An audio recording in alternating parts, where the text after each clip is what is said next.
It's November 30th, 2018. The government watchdog group Judicial Watch has a press release today saying that they are suing for documents on the Obama Department of Justice's effort to shut down the Clinton Foundation investigation. Tom Fitton, the head of the organization, says the record shows the Obama Justice Department suppressed a public corruption investigation into the Clinton Foundation. It's time for the DOJ to stop shielding the Clintons and produce records on this miscarriage of justice.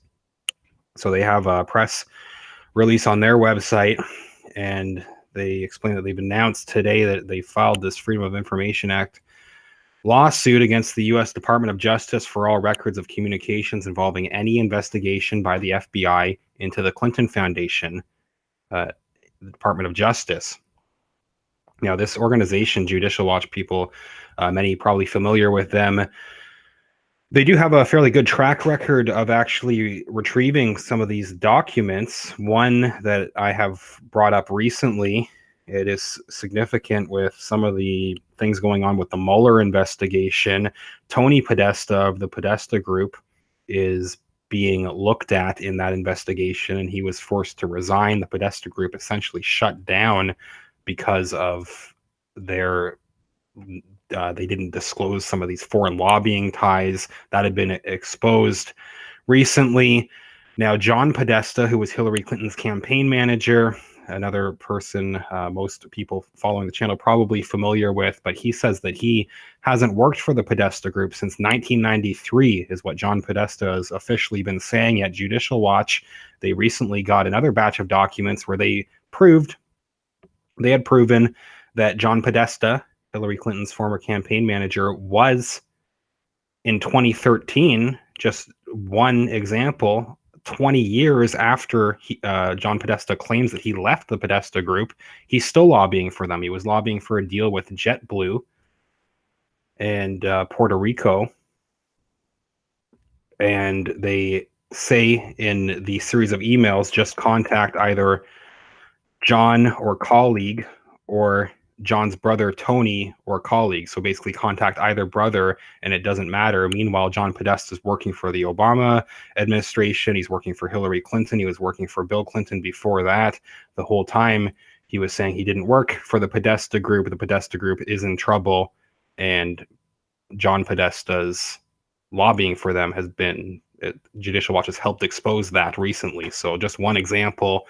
So it is good, I guess, that Judicial Watch is the organization that is going for these documents. It's promising in some ways, I guess. So we'll see what happens, but they are looking specifically for, these are the documents that they're looking for. Judicial Watch, from today's press release, they're saying that they filed this lawsuit after the agency failed to respond to an earlier request on May 4th. They're looking for all records of communication, including but not limited to emails, whether sent or received on government or non-government email accounts, text messages or instant chats sent between officials in the offices of the FBI director, deputy director, and general counsel on the one hand, and officials in the office of the attorney general, deputy attorney general, and principal associate deputy attorney general on the other hand, regarding the closure or possible closure of an investigation into the Clinton Foundation, a shutdown of the investigation. They want all documents from any of these various groups. Timeline of the request was given between January 2016 and December 31st, 2016. Judicial Watch FOIA lawsuit led directly to the disclosure of the illicit Clinton email system in 2015.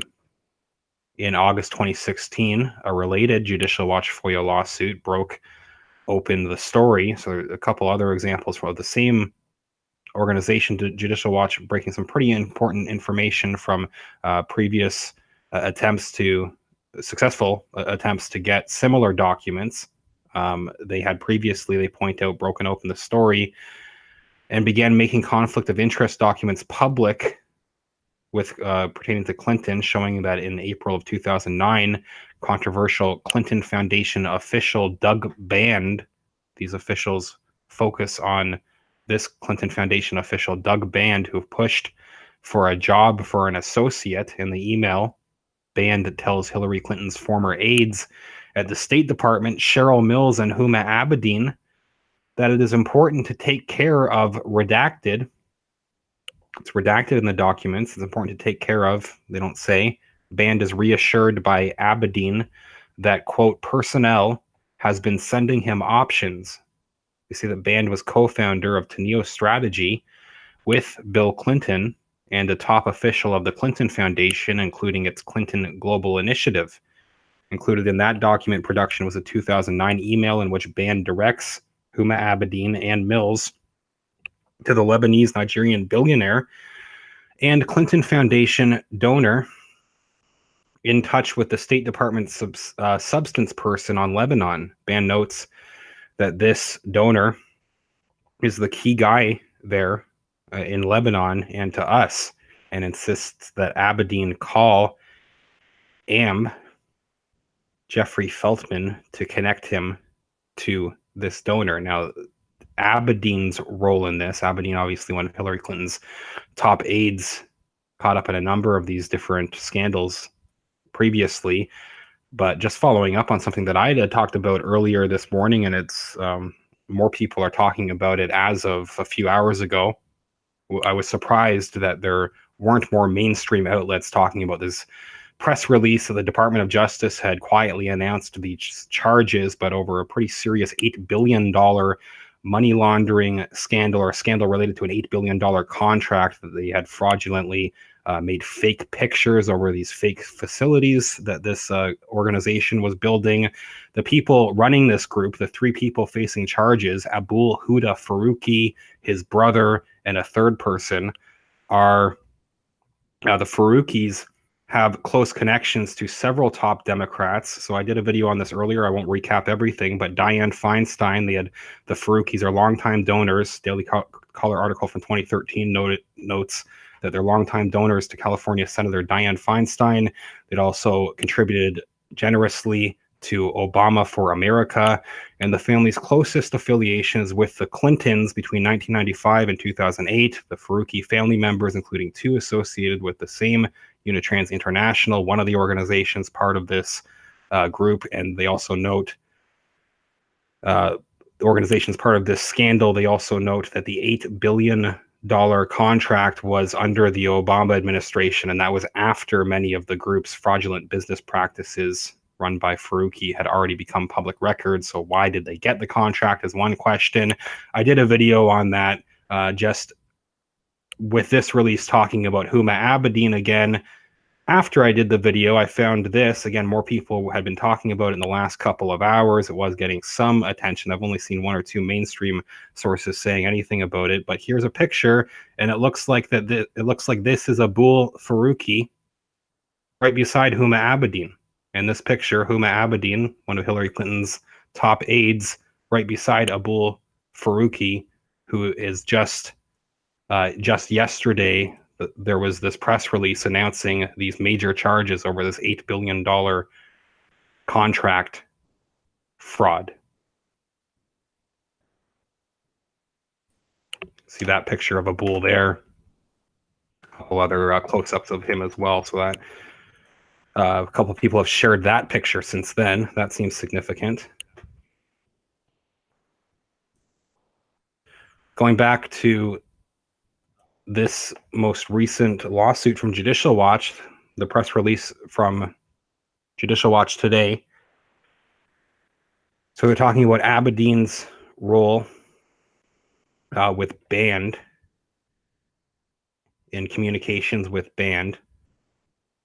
Band notes that he was told that this other Clinton donor was a key guy in Lebanon to them, and insists that Abedin call Jeffrey Feltman to connect him to the donor. Judicial Watch has since uncovered many other instances, they say, of seeming pay-to-play and favoritism for the Clinton Foundation and the Clinton State Department. In January 2016, the FBI reportedly began investigating the Clinton Foundation as it expanded from the email probe. In October 2016, FBI agents were told they did not have enough evidence to move forward with their investigation of the foundation. earlier this year, a DOJ Inspector General report, the IG report.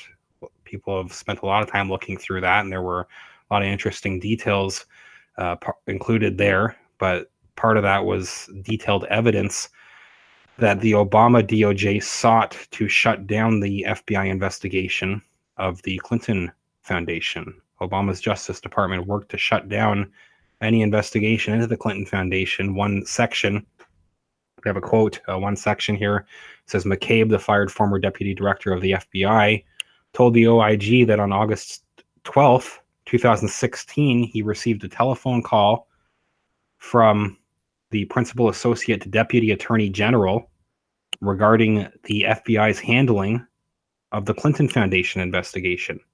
McCabe said that they expressed concerns about FBI agents taking overt steps in the Clinton Foundation investigation during the presidential campaign. According to McCabe, he pushed back asking, quote, "Are you telling me that I need to shut down a validly predicated investigation?" McCabe told us that the conversation was very dramatic, and he never had a similar confrontation like this call with a high-level department official in his entire FBI career, they say.